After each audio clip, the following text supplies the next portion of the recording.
To the coast now, where a multi-agency team has busted a drug trafficking ring in the Indian Ocean, recovering more than 1,000 kilograms of methamphetamine, a laboratory-manufactured synthetic drug valued at over 8.2 billion shillings. The stateless vessel was intercepted about 630 kilometers east of Mombasa and escorted to the port of Mombasa. According to... Think about how sick you would have to be to manufacture drugs that look like children's candy. And ladies and gentlemen, a few days ago, it was reported and revealed to us that the Kenyan Navy had intercepted a shipment of drugs worth 8.2 billion Kenyan shillings. The information was relayed to the public by the director of the Directorate of Criminal Investigation, Mohammed Amin, who told us that the said shipment was brought into the country by 4 Iranians who were arrested, and on Monday this week they were all brought into court. But now a question that a lot of Kenyans have been asking themselves: who were the government officials that were involved in this scandal? Because bringing in a shipment worth 8.2 billion is not a small shipment of drugs.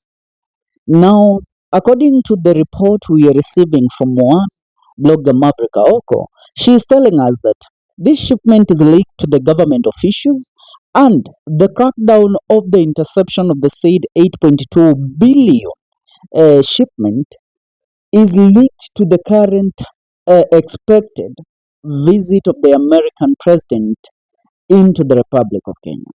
The United States Vice President J.D. Vance is expected to visit Nairobi at the end of November. Now, the United Vice President J.D. Vance is expected to in Nairobi late next month in what will be the first visit, the first U.S. vice presidential visit in 15 years at the highest level since Secretary Blinken in 2021. According to reports, the trip comes at a sensitive time for both governments following President Donald Trump's recent criticism of American security involvement in Kenya and Somalia, remarks that raised uncertainty about Washington's support to East Africa. The last visit to Kenya by either a U.S. Vice President or Secretary of State was by Secretary of State Antony Blinken on November 17th to November 18th, 2021. Blinken met with the then President Uhuru Kenyatta and Foreign Affairs Cabinet Secretary Rachel Omamo to discuss cooperation on COVID-19 response, clean energy, environmental protection, and regional security, including Ethiopia and Somalia. That visit was part of Blinken's first sub-Saharan Africa tour.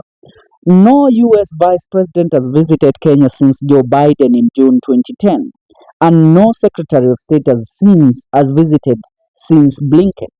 A planned April 2025 visit by Secretary Marco Rubio was cancelled, though he later hinted at the possibility of visiting the East African country. A future visit by Vice President J.D. Vance is scheduled for late November 2025. Now, when Vance lands in Nairobi, he is expected to meet President William Ruto and senior Kenyan officials. His visit will follow weeks after President Trump told military leaders in Virginia that the United States should not be policing the riches of Kenya and Somalia while America is under invasion from within. The statement unsettled allies who rely on U.S. defense cooperation. In Kenya, it is stirred fears that Washington might cut military funding or scale back intelligence support that has helped in the fight against Al-Shabaab in Kenya. American forces have operated from Kenya's Mada Bay base for years, providing drone surveillance and training for the Kenyan Defense Forces. The U.S. has for years committed billions to support counter-terrorism and regional peace operations. While Trump's comments suggested that such funding might shrink, Vance's visit appears aimed at calming those concerns and reaffirming Kenya's role as a key regional ally. Trade will feature prominent in the talks. The African Growth and Opportunity Act, AGOA, which allowed Kenya to export goods to the United States duty-free, expired on September 30, 2025. The lapse threatens over 700,000 jobs in Kenya's export processing zones that produce garments, tea, flowers for the US market. Last year, Kenya exported goods worth about 90 billion Kenyan shillings to the United States. President Ruto has said a 1 year ago extension is being discussed. Renewal depends on Congress, and with the Trump administration focused on domestic manufacturing, uncertainty remains. This is expected to advance a modified deal linking AGOA benefits to broader US-Kenya investment under the Strategic Trade and Investment Partnership (STIP). Security cooperation. Security is another key area. Kenya leads the multinational security support mission in Haiti, now known as the Gang Suppression Force. The deployment, backed by about 40 billion in US funding, has helped to restore order in Port-au-Prince. However, critics at home say the mission is costly at a time when local insecurity is rising. This visit will likely bring fresh American commitments to support the Kenyan operation without overstretching Kenyan's forces. In the Horn of Africa, Kenya remains central to Washington's counter-terror operations. Al-Shabaab continues to threaten Kenya's border regions, while instability in Ethiopia and Sudan complicates regional security. US drones operating from Kenyan soil play a critical role in containing militants. For this, the challenge is balancing Trump's promise to cut foreign spending with the practical need to for stability in East Africa. Now, on the matter of countering China's growing influence in Kenya, this trip also has a geopolitical motive. Countering China's influence, Beijing has invested heavily in Kenyan infrastructure, including the standard gauge railway and several industrial parks. Kenya is among Africa's top recipients of Chinese loans, a fact that worries Washington. The Trump-based administration sees Kenya as a key test case for reducing Chinese leverage by encouraging Western-backed investment in digital and green infrastructure. US firms like Microsoft aim to connect millions of Kenyans via satellite and fiber. American officials hope such projects will tie Kenya closer to Western economies while offering alternatives to Chinese debt-driven financing. President Ruto's government continued to maintain cordial ties with Asian and Gulf states, showing that Nairobi intends to keep its diplomatic options open.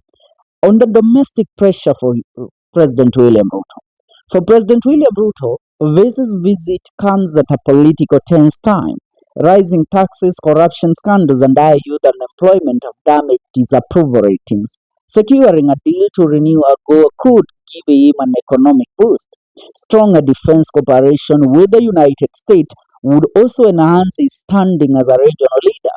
Opposition leaders, however, argue that Ruto's foreign mission, including the Haiti deployment, distract from urgent domestic issues such as insecurity and the high cost of living. This Nairobi trip is an opportunity to repair trust. The timing is significant. The G20 Leaders Summit in Johannesburg will take place on 22nd to 23rd November, just days before his visit. By choosing Nairobi as his next stop, Washington signals Kenya's strategic importance in the whole Africa tour being with the United States.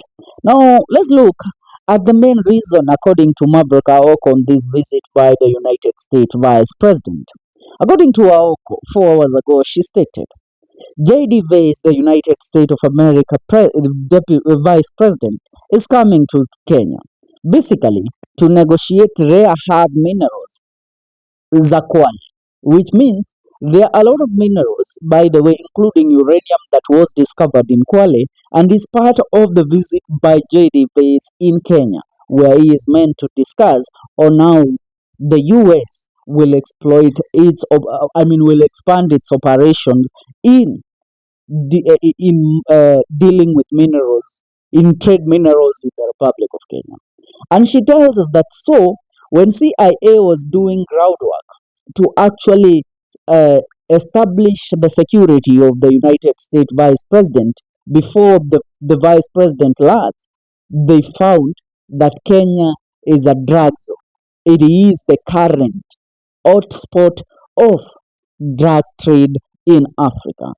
That the 8 billion drugs busted juicy was Ruto pretending to sell a picture of how the Kenyan intelligence and the Kenyan government is fighting drug use in the Republic of Kenya. The issue says Joho and Kabogo have turned Kenya into Colombia and Mexico. And I really see the significance of this. You know, you can't tell me that the said drugs, the said business of drug trafficking in the Republic of Kenya, as the center or the highway of drug trafficking, has not been ongoing for some time right now. A lot of drugs, more so in Mombasa, they have destroyed the lives of so many youths in Mombasa.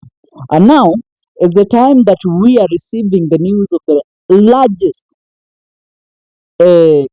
containment of drug trafficking in Africa, in Kenya and the whole of Central Africa, where drugs worth 8.2 billion were intercepted by the Kenyan Navy.